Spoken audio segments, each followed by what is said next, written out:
মাকে বলি কে মা? ওই অবাঙালি বুড়িটা। আমার বাবা মা 20 বছর আগে গাড়ি দুর্ঘটনায় মারা গেছে। বাঙালি বাবু? কে বাঙালি বাবু? আমার নাম শ্রীকান্ত চৌধুরী, সূর্যকান্ত চৌধুরীর একমাত্র ছেলে। এরকম কলকাতার বুকে 8-10 খানা বাড়ি, কোনোটা 7 তলা, কোনোটা 10 তলা, 100-150 ফ্ল্যাট। আর আপনার ওই গোবরডাঙ্গা বস্তির মতো 8-10 খানা বস্তির মালিক আমি। হ্যাঁ, কিন্তু বাঙালি বাবু আপনি আমার জীবনটাকে শেষ করে দিয়েছেন। আমি শেষ করে দিয়েছি? হ্যাঁ হ্যাঁ, আপনি। মাথায় আঘাত পেয়ে স্মৃতিশক্তি হারিয়ে এক মুঠো খাবারের জন্য যখন লোকের কাছে মার খাচ্ছিলাম, তখন আপনি বস্তির এক অবাঙালি পরিবারের হাতে আমাকে তুলে দিয়ে দায় মুক্ত হয়ে গেলেন। তুমি তো তোমার নাম, তোমার বাবার নাম, ঠিকানা কিছুই বলতে পারছিলে না। সবাই তো তোমাকে অনাথ আশ্রমে দেবার কথা বলছিল। আমি আমার নাম বলতে পারিনি ঠিকই, কিন্তু আমার গলায় এই সোনার লকেটটা দেখে, আমার মুখটা দেখে, আমার পরনে দামি জামা কাপড় দেখে আপনার মনে হয়নি আমি একটা বড় লোকের ছেলে? বস্তিতে থাকার মতো অবস্থা আমার নয়। হ্যাঁ, কিন্তু বাঙালি বাবু, বাঙালি বাবু, বাঙালি বাবু, বাঙালি বাবু, এই নাম ধরে আমাকে আর ডাকবেন না।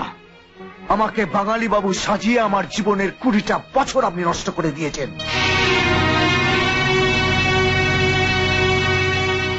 উনি না হয় আপনার জীবনের 20টা বছর নষ্ট করেছেন, কিন্তু আপনি তো ওনার সারা জীবনটাই নষ্ট করে দিয়েছেন। আরতি দেবেন প্লিজ।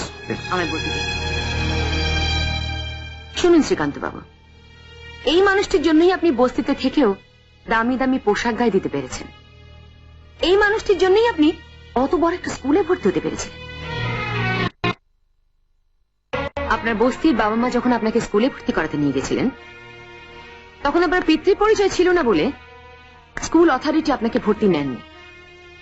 তখন ইনি আপনার পিতা সেজে আপনাকে সেই স্কুলে ভর্তি করেছিলেন এবং বলেছিলেন আপনি তার একমাত্র পুত্র।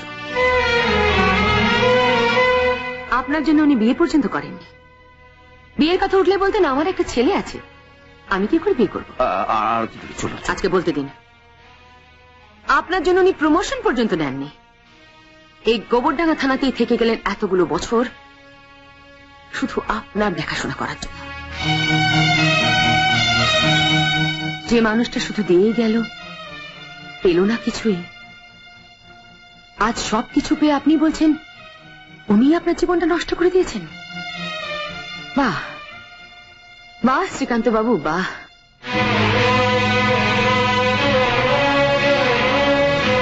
আমি জানি আমার ভুলে যে 20টা বছর আমি আপনার নষ্ট করে দিয়েছি, তা কোনোদিনই আমি আপনাকে ফিরিয়ে দিতে পারবো না। তবে আপনার সামনে দাঁড়িয়ে আমি কথা দিচ্ছি, এই মুখ নিয়ে কোনোদিনই আমি আপনার সামনে দাঁড়াবো না। তবে যাবার আগে একটা অনুরোধ করছি, যে বস্তিতে থেকে যাদের কাছে ভালোবাসা পেয়ে আপনি বড় হয়েছেন, দয়া করে সে বস্তিটা আপনি ভাগবেন না। দাঁড়ান দাঁড়ান, যাবার আগে একটা কথা শুনে যান।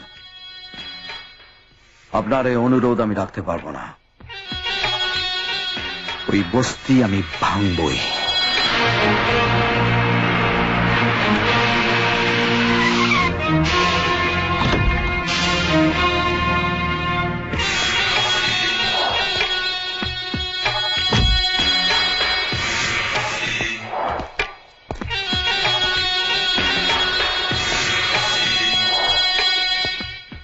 সেদিন বলা সত্ত্বেও তোমরা বস্তিটা খালি করলে না।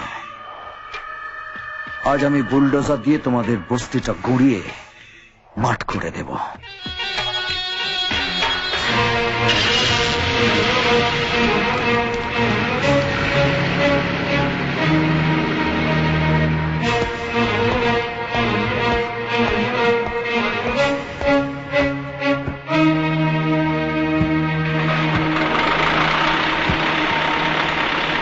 चलो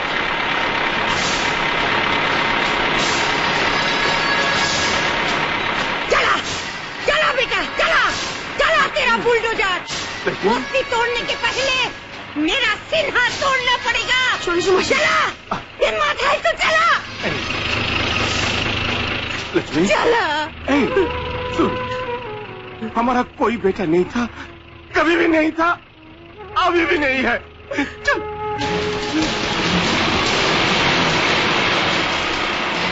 বুদ্ধে, এখান থেকে সরে যা। আমার সামনে যা করবে আমি তা করিয়ে দেব। হাট! আরে হাটাও ইস বুদ্ধি গো। আমাদের বংশের লোক টাকা ছাড়া কিচ্ছু বোঝে না। আমার কাকা টাকার জন্য আমার বাবা মাকে মেরেছে, আমিও টাকার জন্য যা খুশি তা করতে পারি। এখান থেকে সরে যা, আবার বলছি সরে যা। আরে হাটাও ইস বুদ্ধি গো। हम नहीं हटेंगे। चला चला चला तेरा बुलडोजर, चला।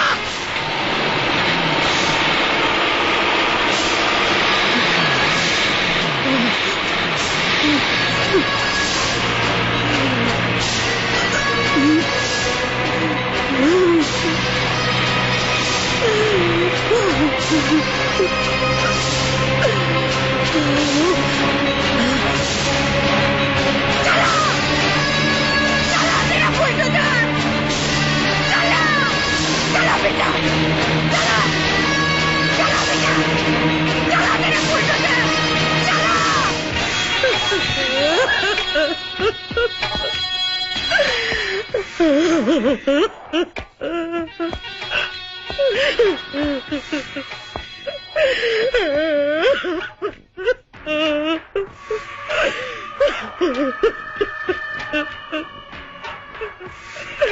মা,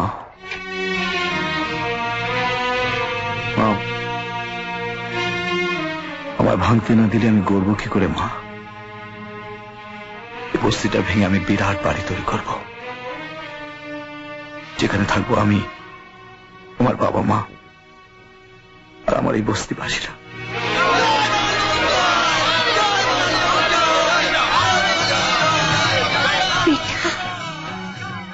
मेरा बेटा,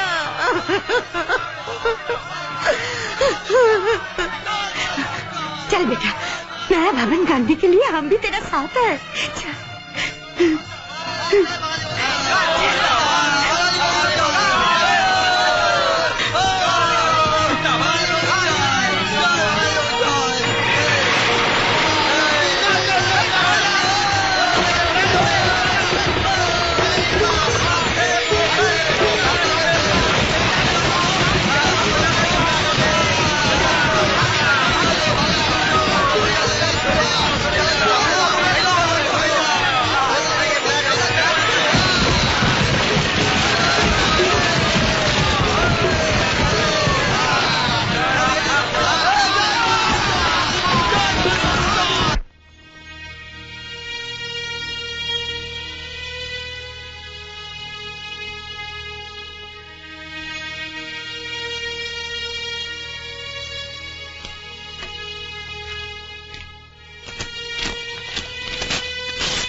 আমি চললাম সুব্রত বাবু, আপনি দয়া করে আমার এই রেজিগনেশন লেটারটা এসপি সাহেবের কাছে পৌঁছে দেবেন।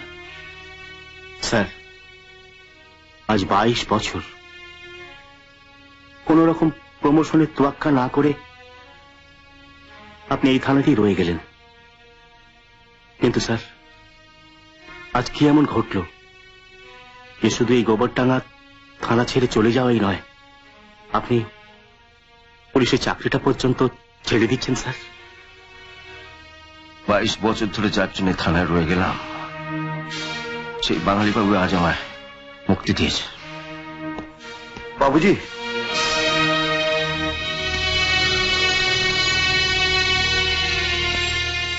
আমায় ফেলে রেখে তুমি কোথায় চলে যাচ্ছ বাবুজি? যতদিন তোমার কিছু ছিল না ততদিন আমি তোমার সঙ্গে ছিলাম বাঙালি বাবু। আজ তুমি সব ফিরে পেয়েছ,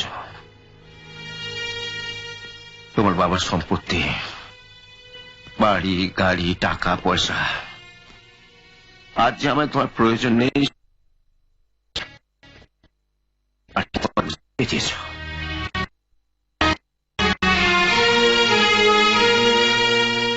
আমি জানতাম তুমি আমার ভুল বুঝবে বাবুজি।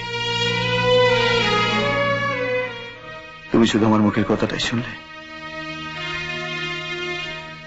আমার হৃদয়ের কথাটা শুনলে না। আমি যখন তোমায় গালাগাল দিচ্ছিলাম, মনে মনে বারবার ভগবানের কাছে প্রার্থনা করছিলাম, হে ভগবান আমার কণ্ঠ রুদ্ধ করে দাও, আমি যেন আমার বাবুজিকে আর একটাও খারাপ কথা না বলতে পারি। বাবুজি, আমাদের বংশের পুরুষ মানুষের রক্তে আগুন আছে, হয়তো আমার রক্তও ছিল, কিন্তু 20 বছর এই বস্তিতে থাকার ফলে সে আগুনটা নিভে গেছিল। তাই যেদিন ওই বাড়িতে পা রাখলাম, দেখলাম ওই বদ মানুষগুলোকে শায়েস্তা করতে হলে রক্তে আগুন চাই। তাই কষ্ট করে রক্তে লোক দেখানো আগুন জ্বালাতে হলো। আমার দুর্ভাগ্য যে সেই আগুন জ্বালানোর মুহূর্তে তুমি আর আরতি দেবী আমার ঘরে এসে ঢুকলে। ইচ্ছে না থাকলেও ওই আগুনে আমি তোমাদেরও জ্বালিয়ে দিলাম বাবুজি।